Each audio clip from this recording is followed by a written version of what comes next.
"Happy birthday, Dad," said my daughter, carrying my suitcase to the door of the retirement home. Her husband smiled as if it were a gift, not a betrayal. But when I walked into the director's office, he stood up, shocked, his face pale with shock. Before we continue, please subscribe to the channel and let us know where you are listening in the comments. The suitcase sat by my front door like a coffin. I stared at it from the kitchen doorway, my coffee mug trembling in my hand.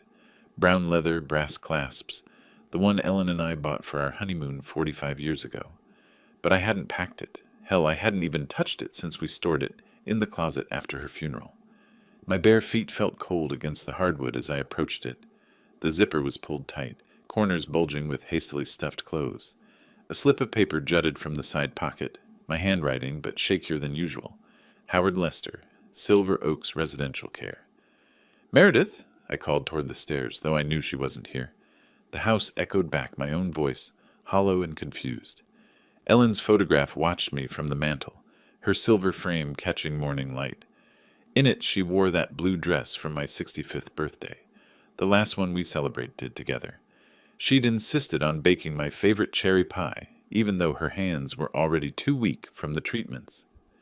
"You spoil me," I'd told her that day. "That's what wives do," she'd laughed, flour dusting her cheek. The memory hit like a punch to the chest. Ellen would never have allowed this, whatever this was. My phone rang, cutting through the silence. Meredith's name flashed on the screen. "Happy birthday, Dad!" Her voice sparkled with artificial cheer. "We have a very special surprise planned for you today. Be ready at 2 o'clock sharp." "Meredith, there's a suitcase by my door. Did you—" "Just be ready, Dad." The warmth drained from her voice like water from a broken cup. "Don't make this harder than it needs to be." Harder than what needed to be? My throat tightened. "I was planning to bake your favorite cherry pie. Maybe you and Trevor could stay for dinner? Like we used to when—" "We'll see about that. Just be ready." The line went dead. I held the phone against my ear long after the dial tone stopped, as if holding on might bring her back. Might bring back the daughter who used to steal raw pie dough from my mixing bowl. My hands shook as I pulled ingredients from the pantry. Flour, sugar, the jar of cherries Ellen had canned our last summer together. I needed normal. I needed the ritual of measuring and mixing, the comfort of tradition. But the flour scattered across the counter when I dropped the bag. Sugar crunched underfoot. The cherries, Ellen's cherries, rolled red across the kitchen floor like tiny drops of blood. I caught my reflection in the window above the sink. 70 years old, silver hair uncombed, pajamas wrinkled from a restless night. When had I become this fragile stranger? When had my own daughter started speaking to me like I was already gone? The pie crust came together despite my trembling fingers. I rolled it thin, placed it carefully in Ellen's favorite pan, the ceramic one with tiny roses around the rim, the one Meredith always admired as a child. By 1:30 the pie sat cooling on the rack, filling the house with the scent of home. I set the dining table with our wedding china, 3 place settings arranged perfectly, white plates with golden edges, the ones we'd saved for special occasions. Cloth napkins Ellen had embroidered herself. Maybe I was wrong. Maybe this surprise was something wonderful. A party, a celebration, a chance to feel like family again. Maybe the suitcase was for a weekend trip somewhere special. At exactly 2 o'clock, I heard tires on gravel. Through the lace curtains, I watched Meredith's silver SUV pull into my driveway. She sat in the passenger seat checking her phone. Trevor was driving, his profile sharp and focused. Neither of them looked toward the house where I stood waiting. The cherry pie cooled behind me, untouched. The suitcase waited by the door, packed with clothes I hadn't chosen, and something deep in my chest began to crack, like ice breaking on a spring river. I opened the door before they could knock, dish towel still clutched in my hands from the pie preparation. "Dad!" Meredith's hug felt rehearsed, her arms barely touching my shoulders before pulling away. She smelled of expensive perfume and impatience. Trevor's handshake was too firm, too brief. His eyes scanned past me toward the suitcase, calculating. "Ready to go, Howard?" "Actually, the cherry pie just finished cooling. Your mother's recipe, Meredith? Why don't you both come in? I've set the table with the good china, and I could wrap you a slice for—" "There's no time, Dad." Meredith's voice had that edge again, sharp as broken glass. We're already running late. Trevor was already lifting my suitcase, hefting it toward their car without asking permission. The casual violation of my space, my belongings, sent heat rushing to my face. Late for what exactly? I asked, but they were already walking toward the SUV. I took one last look at my house, the porch swing where Ellen and I used to watch sunsets, the garden she'd tended until her final summer, the door with its brass knocker worn smooth by decades of visitors. Would I see it again tonight? Tomorrow? They positioned me in the back seat like a child. Trevor's music played too loud, some electronic beat that made conversation impossible. When I tried to adjust the volume, Meredith shot me a look through the rearview mirror. We passed Washington Park, where I'd taught Meredith to feed the ducks when she was 6. Her small hand had clutched mine as we scattered breadcrumbs across the pond's surface. Remember when you used to beg me to bring you here every Sunday? I leaned forward, desperate to bridge the growing distance between us. She didn't look up from her phone. The route took us past Mel's Diner, where Ellen and I had shared coffee and pie every Sunday after church, past the library where I'd volunteered reading to children, past the hardware store where I'd worked after retiring from engineering, helping young homeowners with their projects. Each landmark felt like a goodbye I hadn't chosen. Where exactly are we going? I finally asked as we turned onto unfamiliar roads heading east. Trevor caught my eye in the mirror, his smile sharp and satisfied. Somewhere you'll be much happier, Howard. Trust us. The word trust sat bitter in my mouth.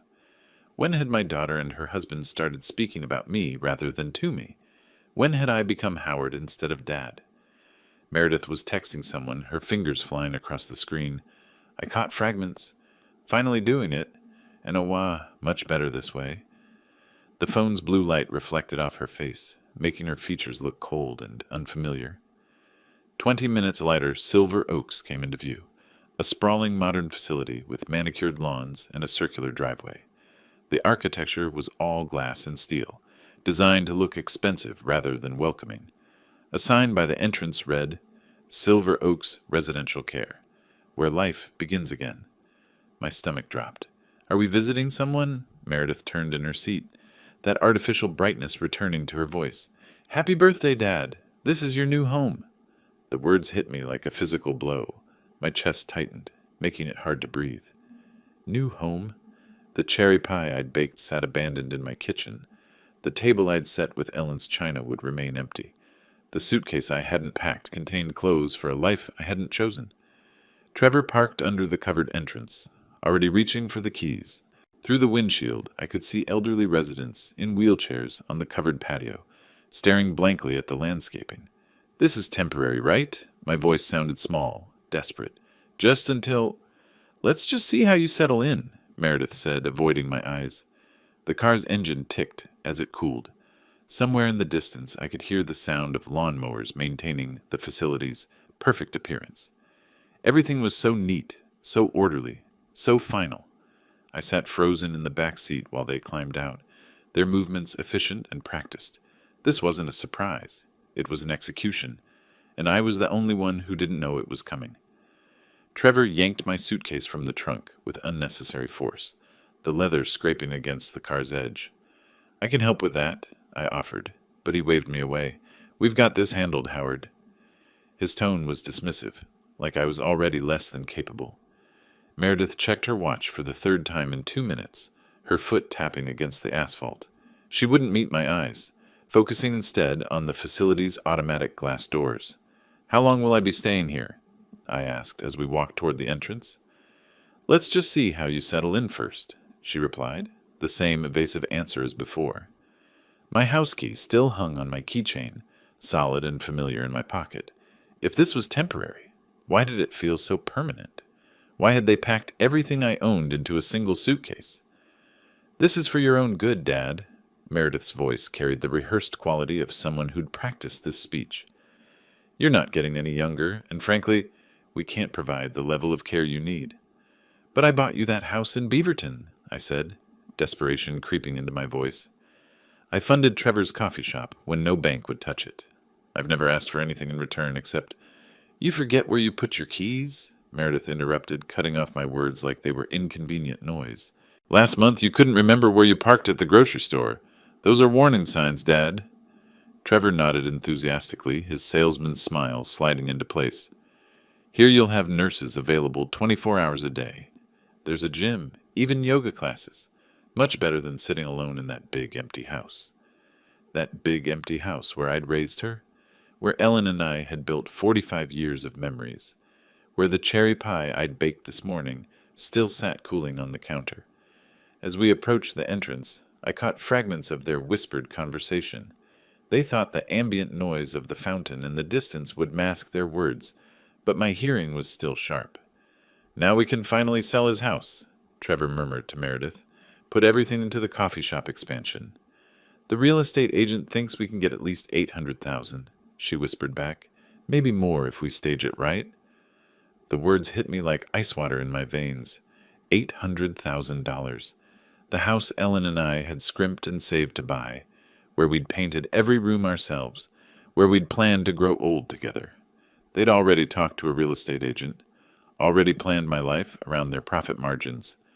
I thought of all the times I'd helped them over the years, the down payment on their first apartment, the car loan when Trevor's credit was too poor, the business investment that kept their coffee shop afloat during the pandemic. Had every hug, every birthday call, every family dinner been them calculating my net worth? My legs felt unsteady as we entered the lobby. Marble floors reflected fluorescent lighting. Generic artwork hung on sterile walls. Mass-produced landscapes that meant nothing to no one. The air smelled of disinfectant and resignation. Well, this is it. Meredith's voice was artificially bright as she gestured around the space. Isn't it lovely? An elderly man in a wheelchair sat near the window, staring at the parking lot. A woman with a walker moved slowly past, her children nowhere to be seen. The silence was oppressive, broken only by the soft whisper of air conditioning and distant television noise. We'll visit soon, Meredith said, leaning in for another perfunctory hug. Her lips barely brushed my cheek, cold and quick. Trevor shook my hand one final time. Take care of yourself, Howard. They were already walking away, their relief visible in the sudden relaxation of their shoulders, the quickening of their pace. They didn't look back, not once. Through the glass doors, I watched them climb into their SUV and drive away, probably already discussing how to spend my house money. I stood alone in the lobby, my suitcase at my feet, finally understanding the scope of what had happened. This wasn't about my safety or my health.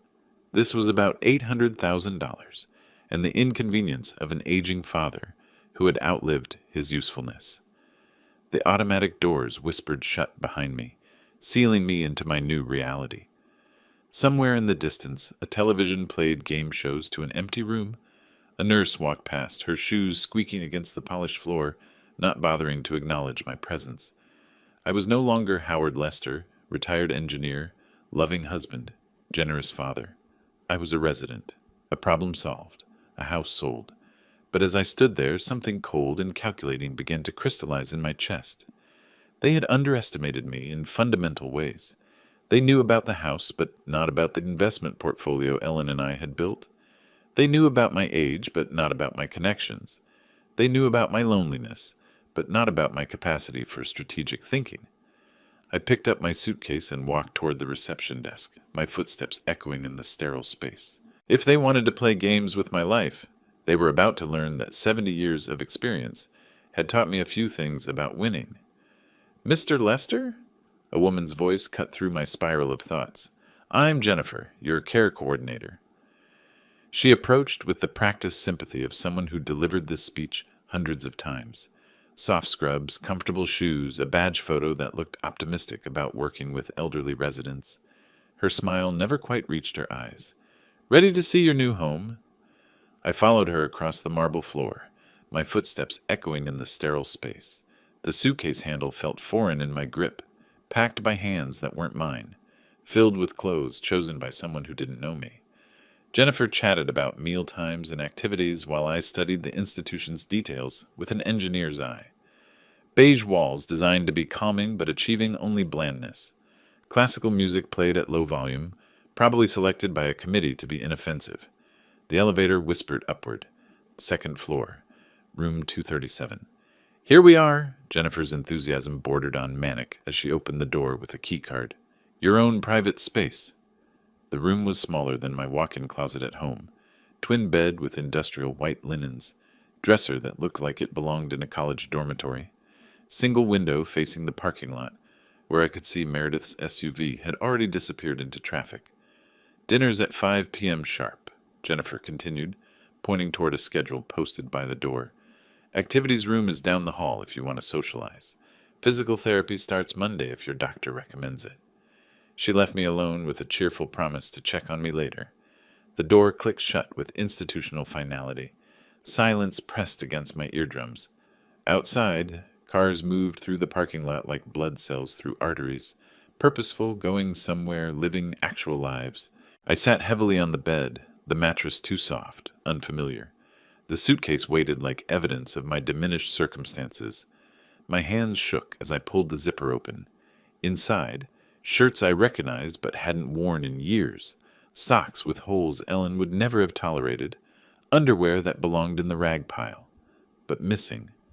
Ellen's watch, the gold Rolex she'd given me for our 25th anniversary, engraved on the back, "Forever yours, E. gone."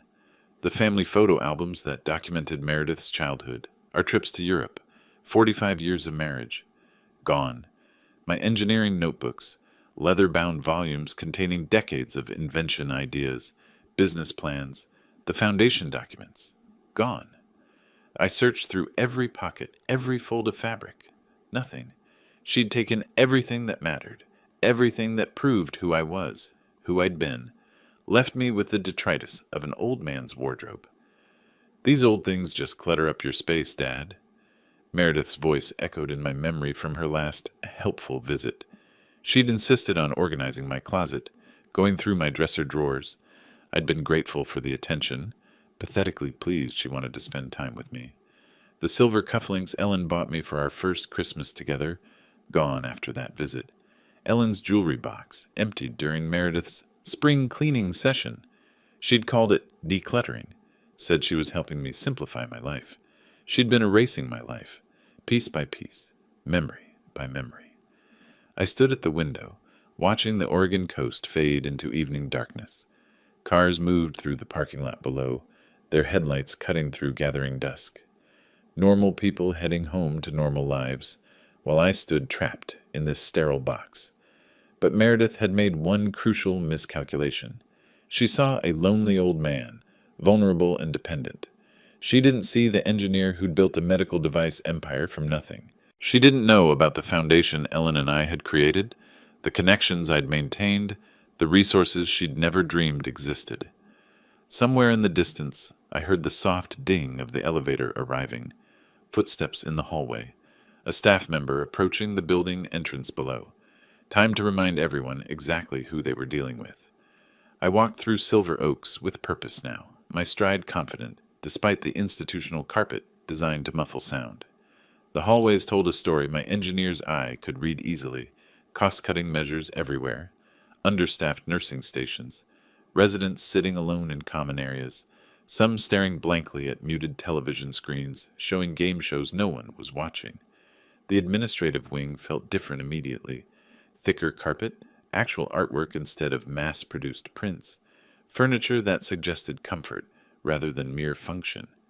The secretary looked up from her computer as I approached her desk. "I need to speak with Mr. Fitzpatrick immediately." "Is this about your accommodation? I can have Jennifer. It's about documentation irregularities. Tell him Howard Lester is here." She spoke softly into her phone, then looked up with surprise. "He'll see you right away, Mr. Lester." The office door opened before I reached it. Fitzpatrick stood behind his desk, coffee cup rattling against its saucer in his suddenly unsteady hand. His face had gone pale beneath his administrative tan. "You're Howard Lester, the founder of MedTech Innovations?" "I am." I took the chair across from his desk without being invited. "And I want to see my complete admission file. Every document." Fitzpatrick's hands trembled as he pulled a manila folder from his desk drawer. "Mr. Lester, I have to say, when the paperwork came in this morning, we had no idea. Show me." He spread the documents across his desk like a dealer displaying cards. Power of attorney authorization, medical evaluation forms. Emergency contact information. I examined each page with the methodical precision that had built my company from nothing. The signature on the power of attorney was clearly forged. Meredith had practiced, but she'd missed the slight tremor I'd developed in my left hand after Ellen's death. The medical evaluation was completely fabricated. I'd never met the doctor whose name appeared at the bottom. Emergency contacts listed only Meredith, as if I had no other family, no friends, no professional connections. Who submitted these documents? I asked, my voice steady as a surgeon's scalpel. Your daughter brought them this morning, said you'd had some cognitive episodes, that the family felt. This isn't my signature. I pointed to the power of attorney, and I've never met this Dr. Morrison who supposedly evaluated my mental capacity. Fitzpatrick's face went from pale to gray. Mr. Lester, if there are irregularities in the documentation, tell me about your admission protocols. What verification procedures do you follow? He launched into a nervous explanation of state requirements, legal oversight, liability concerns. Silver Oaks had been struggling financially, he admitted. Recent state inspections had been challenging. The facility needed to maintain its reputation, especially with influential families. And what happens when a facility admits someone based on forged documents? That would be a serious legal matter. His voice cracked slightly. Criminal fraud. False imprisonment. We could lose our license. I let that hang in the air while I studied his increasingly panicked expression. Outside his window, the Pacific Ocean stretched toward the horizon, waves crashing against rocks with timeless patience. I think we have a significant problem here, Mr. Fitzpatrick. Mr. Lester, please understand, we had no way of knowing. I'm sure you didn't. I stood slowly, leaving the forged documents scattered across his desk like evidence at a crime scene. I'll need some time to consider my options. Of course, whatever you need. We'll do everything possible to make this right. I walked toward his door, then paused with my hand on the handle. One more thing. How long has Silver Oaks been struggling financially? His silence told me everything I needed to know. The walk back to my room felt different now. Each step carried weight, purpose, the measured pace of someone who understood exactly where the levers of power were hidden. I observed the facility through new eyes, not as a victim dumped here against his will, but as someone who might soon be making decisions about its future. An elderly woman sat alone in the activities room, working a crossword puzzle with arthritic fingers. A man in a wheelchair stared out the window at the parking lot, waiting for visitors who might never come. The staff moved efficiently but without warmth, checking boxes on their charts rather than connecting with the people in their care. Back in room 237, I sat by the window as the Pacific Ocean darkened with approaching night. The waves crashed against the rocky coastline below, their rhythm as steady and relentless as time itself. Ellen used to love watching the ocean.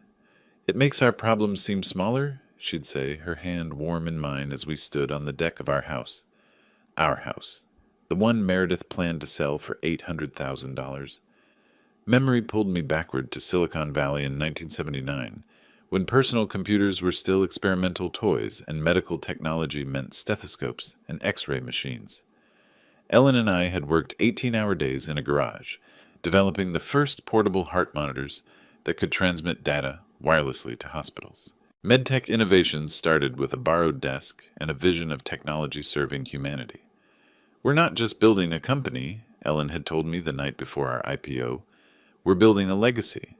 When we have enough, Howard, we'll use it to help people who can't help themselves. The Lester Foundation emerged from that promise. Strategic investments in healthcare technology, funding for medical research, and eventually ownership stakes in senior care facilities across the Pacific Northwest. Ellen insisted we take active roles in oversight. She'd visited every facility personally, ensuring our money improved lives rather than just generating returns. Silver Oaks was one of our earliest investments. 15% ownership, enough to influence policy but not enough to control day-to-day operations. Ellen had believed in their mission statement about dignity and independence for seniors. She'd have been devastated to see what it had become. Meredith had no idea, none whatsoever. She thought I was just some old engineer living on Social Security and the equity in his house. She'd never shown interest in the foundation, never asked about my business relationships, never bothered to understand the infrastructure Ellen and I had built together. In her mind, I was already dead, just an inconvenient body that hadn't stopped breathing yet.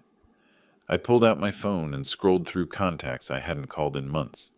Marcus Henley, the Foundation's general counsel, Sarah Chen, our investment manager, Dr. Rebecca Santos, who oversaw our healthcare initiatives. People who understood that the Foundation wasn't just money. It was power, applied with precision and purpose. The ocean waves below seemed to pulse with Ellen's voice. Use what we built, Howard. Make it matter. I stood at the window as sunset painted the sky in shades of gold and crimson. Somewhere behind me, the institutional sounds of Silver Oaks continued. Dinner announcements, medication rounds, the quiet desperation of people waiting to die. But I wasn't one of them. Not anymore. Meredith had awakened something she didn't understand. This wasn't just about personal revenge anymore. This was about systemic change, about using the tools Ellen and I had built to transform not just my situation, but the situations of everyone who'd been forgotten, dismissed, or discarded by family members who saw dollar signs instead of human beings. I touched Marcus Henley's number on my phone screen. Time to remind the world that Howard Lester wasn't dead yet. The morning after my phone call to Marcus, I sat in Silver Oak's dining room, watching the sunrise paint the Pacific Ocean in shades of gold and amber. Other residents shuffled past with their breakfast trays, most avoiding eye contact, still treating me like a fellow victim rather than what I'd become overnight. Marcus had worked through the night with our legal team. By 8 a.m., 3 attorneys were already in Portland, armed with documentation that would unravel Meredith's carefully constructed fraud, piece by piece. Mr. Lester, Jennifer approached my table, her usual cheerful demeanor replaced with nervous respect. Mr. Fitzpatrick would like to see you in his office. I found him pacing behind his desk, phone pressed to his ear, sweat beading on his forehead despite the morning coolness. When he saw me, he ended his call abruptly. That was our insurance company, he said without preamble. They're very concerned about our liability exposure.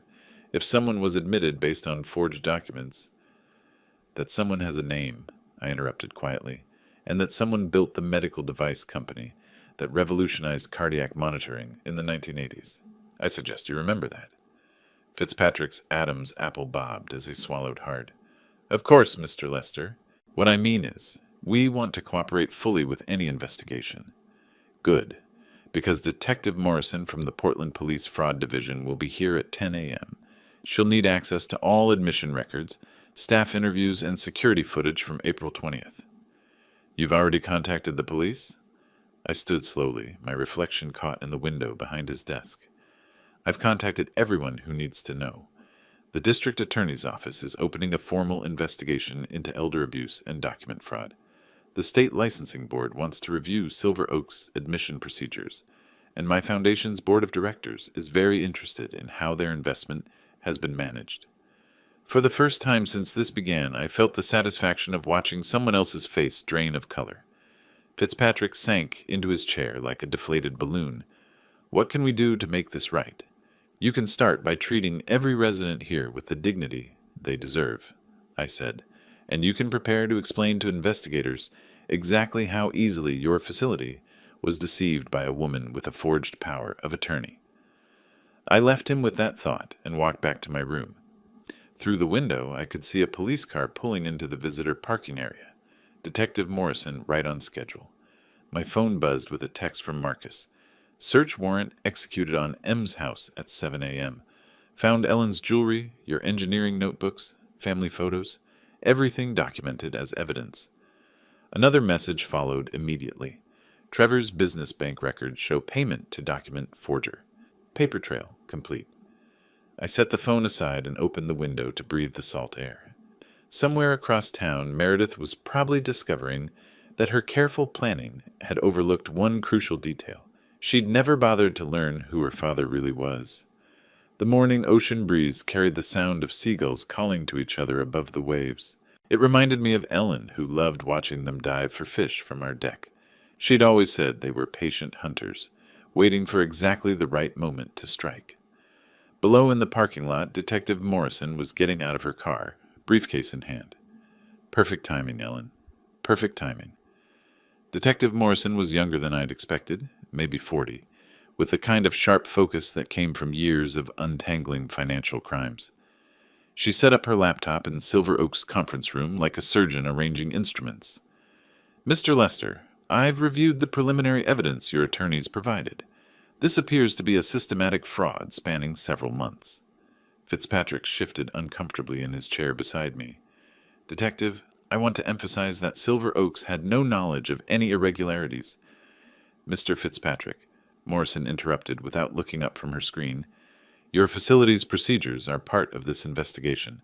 Please answer only what I ask. She turned to me. Let's start with the timeline. When did you first notice personal items missing from your home? Ellen's watch disappeared in February during what Meredith called a decluttering session. The family photo albums vanished in March when she helped me organize the den. My engineering notebooks, 40 years of invention notes, were gone after her April visit. Morrison typed rapidly. Did you confront her about these items? I trusted her. She said I was getting forgetful, that she was protecting valuable things from being misplaced. The admission tasted bitter. I believed my own daughter when she said I needed help. And the forged power of attorney? Fitzpatrick produced the document with shaking hands. Morrison examined it under a magnifying glass, comparing it to my actual signature on my identification. The stroke patterns are wrong, she noted. Whoever forged this practiced, but they couldn't replicate the slight tremor in your dominant hand. When did that develop? After Ellen's death. Stress-related. Meredith would have known if she'd paid attention. Morrison photographed the document from multiple angles. We found the original forge tool at your daughter's residence this morning, a practice pad with dozens of signature attempts. Also interesting, a receipt for the medical evaluation form from a company that produces fake documents for novelty purposes. Novelty purposes? Fake diplomas, joke certificates. Apparently also fraudulent medical reports for family members who want to declare relatives incompetent. The casual cruelty of it struck me like a physical blow. Meredith hadn't even used a sophisticated operation. She'd ordered my mental incompetence from a website like buying a gag gift.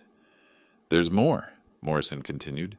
Your son-in-law's business account shows a payment of $1,500 to someone named Derek Coulter, a known document forger with priors for elder fraud.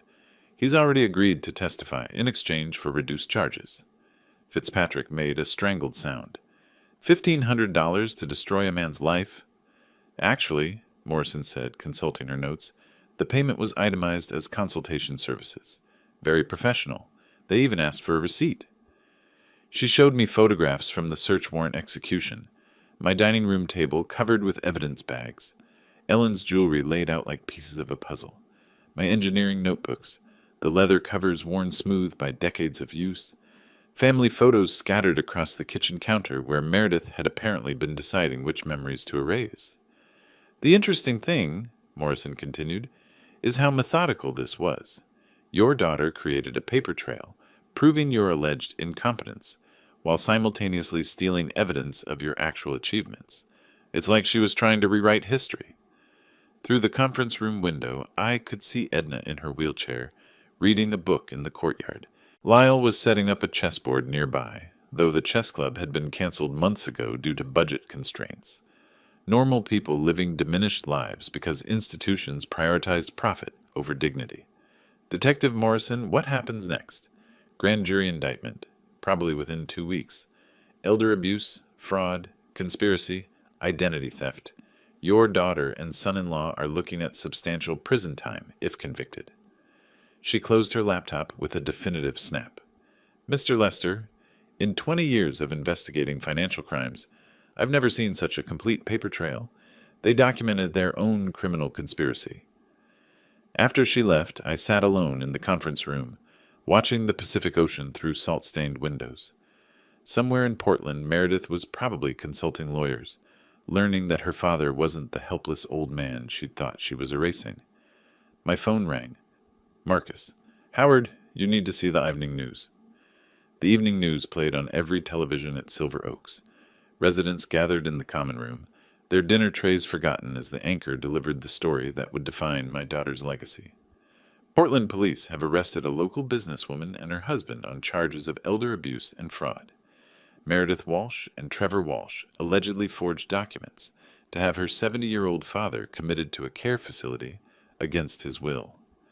Meredith's photograph filled the screen, a professional headshot from her coffee shop's website, all smiles and artificial warmth.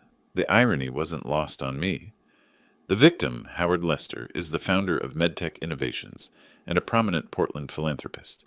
Police say the suspects systematically stole personal belongings and planned to sell his house to fund their failing business. Edna wheeled her chair closer to mine. "Mr. Lester, is that really your daughter?" Before I could answer, my phone buzzed. Meredith. After 3 days of silence, she was finally calling. "Dad, please, you have to call off the police. This is all a misunderstanding." I walked to a quiet corner before responding. "A misunderstanding? You forged legal documents. You stole Ellen's jewelry. You had me declared mentally incompetent. We were trying to help you. The house is too big. You're all alone. Stop." My voice carried decades of accumulated authority. "Just stop lying. I know about the $1,500 to Derek Coulter. I know about the practice signatures. I know about your plan to sell my house." Silence stretched between us like a chasm. "Dad, if this goes to trial, it'll destroy our business. Aiden's college fund. You should have thought about Aiden before you decided to erase your father." I ended the call. 20 minutes later, my phone rang again. Aiden this time. "Grandpa, I just saw the news. I had no idea what Mom and Dad were planning." Hearing his voice, young, confused, ashamed, reminded me that innocent people get caught in the crossfire of other people's greed. "I know you didn't, son. Is it true? Did they really steal Grandma Ellen's things?" "Yes." A long pause, then, "I'm so sorry, Grandpa. If I'd known." "This isn't your fault, Aiden. Your parents made their choices. What happens now?" Through the window, I watched the sunset paint the ocean in shades of orange and gold. Ellen would have loved this view. She'd have forgiven Meredith instantly, found some way to excuse the inexcusable. But Ellen was gone, and I was tired of being everyone's victim. Now your parents face the consequences of their actions, and you decide what kind of man you want to become. The next morning, a news van was parked outside Silver Oaks. Trevor's coffee shop had a line of protesters holding signs reading, "Elder abuse is not business," and "Jail the thieves." Their Yelp reviews had plummeted overnight. My phone showed 17 missed calls from Meredith. I deleted them without listening. 2 days later, I walked into Silver Oaks conference room to find 5 board members standing respectfully around a polished mahogany table. The contrast with my last visit here was striking. Instead of being escorted like a confused patient, I entered as someone whose presence commanded attention.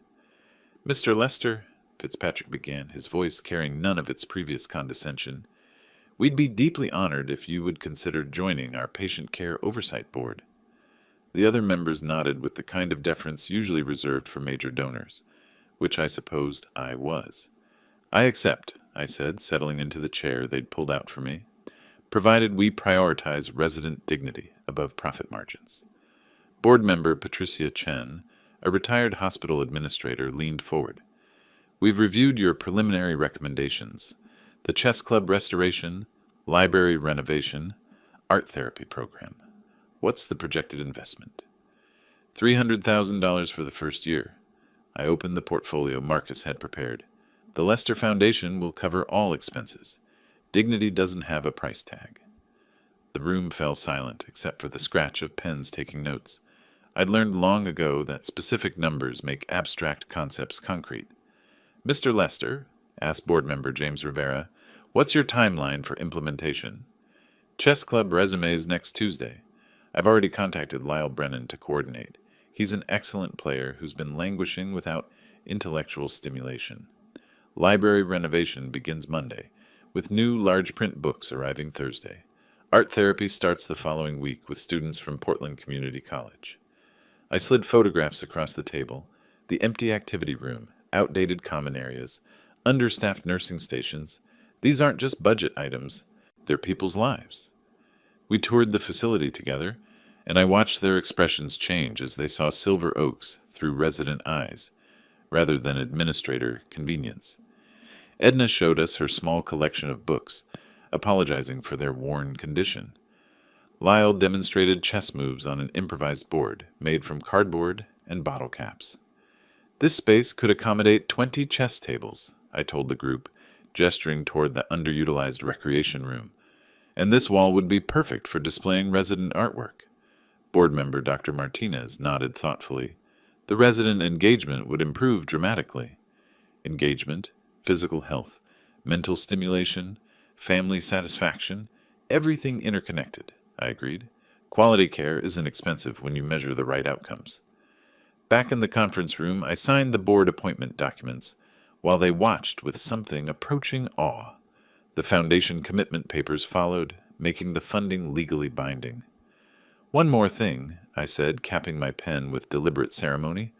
I want monthly progress reviews with resident input. Not surveys about satisfaction, but actual conversations about what they need to maintain dignity. Fitzpatrick practically vibrated with nervous energy. Of course, Mr. Lester, whatever you think best. Walking back to my room, I felt Ellen's presence in the hallway's improved lighting, in the plans taking shape, in the hope beginning to replace resignation on residents' faces. She'd always believed that money without purpose was just paper. Purpose without resources was just wishful thinking. I had both now. My phone rang as I reached room 237. Marcus with news about the media strategy for Meredith's case. Time to ensure the legal victory translated into lasting change. By May, the story had grown beyond local news into a cautionary tale about elder abuse that resonated across the country. I watched the coverage from Silver Oaks Common Room, surrounded by residents who'd become unlikely celebrities in their own right. Local couple charged with defrauding elderly father appear in court today, the anchor announced, over footage of Meredith and Trevor hurrying past reporters. Meredith and Trevor Walsh face multiple felony charges in what prosecutors call a systematic scheme to steal from Howard Lester, founder of MedTech Innovations. Lyle shook his head in disgust. How does someone do that to their own parent? The camera cut to an interview with the prosecutor. The defendants forged power of attorney documents, fabricated medical evaluations, and systematically stole family heirlooms over several months. This represents elder abuse at its most calculated. That evening, Aidan helped me navigate the social media storm engulfing his parents. Meredith's Instagram account, once full of carefully curated family photos, had become a wasteland of angry comments. "Look at this," Aidan said, scrolling through the responses to her last post.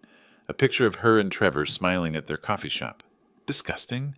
How could anyone do this to their elderly father? The business review sites told an even starker story. Their coffee shops had dropped from 4-star ratings to 1.5 stars virtually overnight. Customer after customer explained why they could no longer support a business run by people who abused elderly family members. "We used to come here every morning," read one Yelp review, "but knowing what these people did to their father makes the coffee taste bitter." Local news interviewed former customers outside their flagship location. "I can't give money to people who would forge documents to steal from their own dad," a middle-aged woman explained. "There has to be consequences for that kind of behavior." Trevor appeared on a local business program, attempting damage control that only made things worse. When the interviewer asked about the forged medical evaluation, he stammered about misunderstandings and family dynamics. "But Mr. Walsh," the reporter pressed, "police found the payment to a known document forger in your business account. How do you explain that?" His deer-in-headlights expression said everything. Within hours, clips of his fumbling responses were viral on social media, accompanied by hashtags like "Elder Abuse is Real and Choose Justice for Howard." Meredith attempted her own interview with a sympathetic local host, but the questions were sharper than she expected. "We were trying to ensure his safety and well-being," she insisted, her composed facade cracking slightly. "Then why forge legal documents? Why not involve your father in the decision?" He doesn't always remember things clearly. Mr. Lester founded a medical technology company and runs a multi-million-dollar foundation. Hospital administrators across the region describe him as sharp and engaged. Are you suggesting they're all mistaken?" The interview ended with Meredith walking off camera. By June, their business was failing. Local news reported on layoffs at their coffee shops, unpaid rent, potential eviction. The community had spoken with their wallets, and the verdict was unanimous. My phone rang one evening.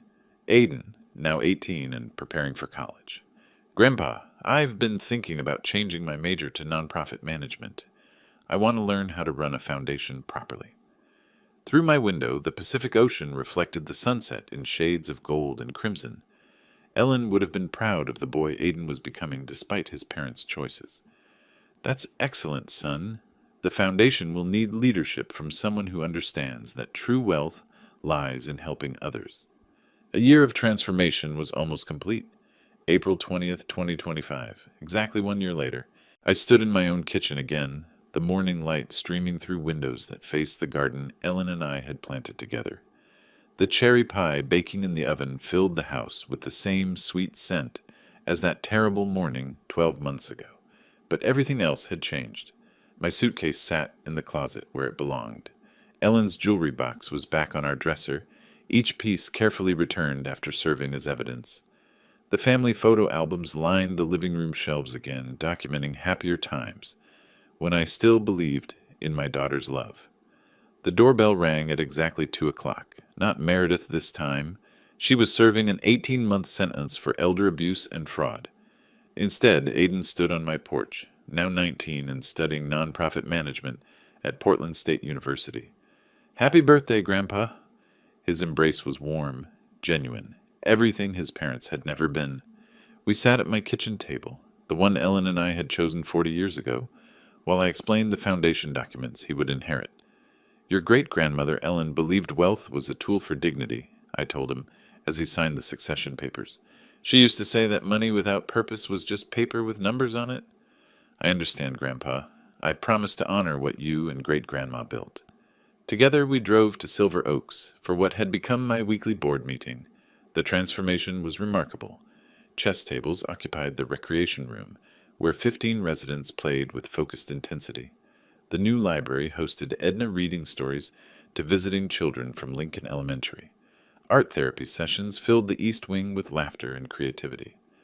"Mr. Lester," Lyle called from his chess match with a visiting grandson, "come see the philosophy discussion group schedule. We're debating Aristotle next week." The bulletin board near the entrance displayed thank you letters from residents and families. Edna's note, written in her careful cursive, read, "You return dignity to forgotten people." A daughter whose mother now thrived here had written, "Mom is happy for the first time in 3 years." Fitzpatrick's quarterly report showed measurable success. A waiting list for admission, recognition from the state as a model facility. Staff retention up 60%. "The excellence rating puts us in the top 5% statewide," he told the board with obvious pride. "Excellence follows naturally when you treat people as human beings rather than inventory," I replied. Back in my kitchen as sunset approached, I placed a single candle on the cherry pie. Not from loneliness this time, but celebration. The walls displayed artwork from Silver Oaks residents, watercolor seascapes, charcoal portraits, abstract pieces that spoke of minds still creating, still contributing. A photograph of the transformed facility sat next to Ellen's picture. In it, residents played chess, read books, painted canvases, engaged with visiting families. Their faces showed contentment, purpose, the dignity Ellen and I had always believed every person deserved. I lit the candle and spoke to the quiet kitchen. "Happy birthday, Howard. You chose justice over revenge, transformation over destruction." The phone rang, Aiden calling from his dorm room. "Grandpa, I wanted to tell you about my foundation management class. We studied your Silver Oaks transformation as an example of strategic philanthropy, creating systemic change." Through the window, the Pacific Ocean reflected the day's last light. Somewhere in the distance, seagulls called to each other above the waves. Patient hunters, Ellen used to say, who knew exactly when to strike. I picked up the phone, surrounded by evidence of a year that had transformed betrayal into purpose, loneliness into legacy, and victimhood into victory. "Tell me all about it, son. We have important work ahead of us." If you like this story, please like this video, subscribe to the channel, and share your impressions of